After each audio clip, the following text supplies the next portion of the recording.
Have you ever reached a point where you felt completely powerless, when no one could help you, and even you couldn't help yourself? What do you do when your best is not enough? When you've prayed, planned, tried, cried, and still nothing changes?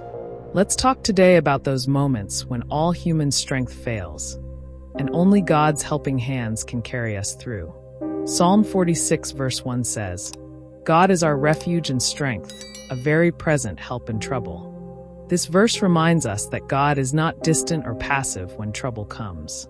He's very present. Not later, not tomorrow, not after you've cried for a month, but right now. There are times when you hit rock bottom, emotionally, financially, physically, or spiritually. You've applied for jobs with no response, knocked on doors that remained shut, called on people who left you on read. It can be frustrating, even terrifying. In moments like that, you may begin to question everything. Is God still with me? Have I done something wrong? Why is this happening to me? But what if I told you this? Your helplessness is the perfect invitation for God's strength to take over. God's helping hand isn't a last resort. It's the first place we should run. Sometimes God allows our strength to fail just so we stop trusting in our own ability and start depending fully on Him. Human effort has limits, but God's helping hands? They have no limits. They can reach into any pit. They can part any sea. They can rewrite any story.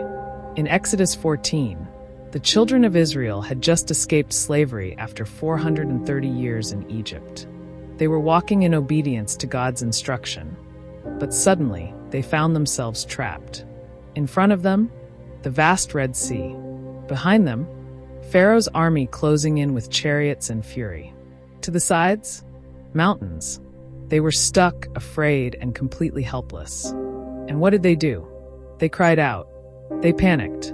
Some even wished to go back to Egypt. But Moses, God's chosen servant, spoke boldly and said, "Do not be afraid. Stand still and see the salvation of the Lord, which He will accomplish for you today." Exodus 14 verse 13.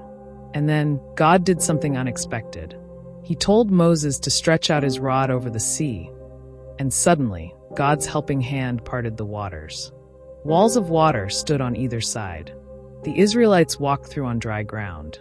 What seemed like the end became the beginning of their freedom. God showed up when no one else could. That's what His helping hand does. So, what do you do when you can't help yourself? You do what Israel did. You cry out to God and trust Him to move. You stop panicking and start depending. You look not to your limitations, but to His limitless grace. Because it's in your weakest moments that God's power shines the brightest. Say these prayers with me if you want to experience God's hands in whatever you do. 1. Lord, be my strength where I am weak. I surrender my efforts and rest in your power. 2. Father, intervene in areas I cannot control. Step into the battles I can't fight and the problems I can't solve. In our next video, we will talk about help in the middle of the storm. Subscribe to this channel and turn on the notification bell to get notified about the next episode.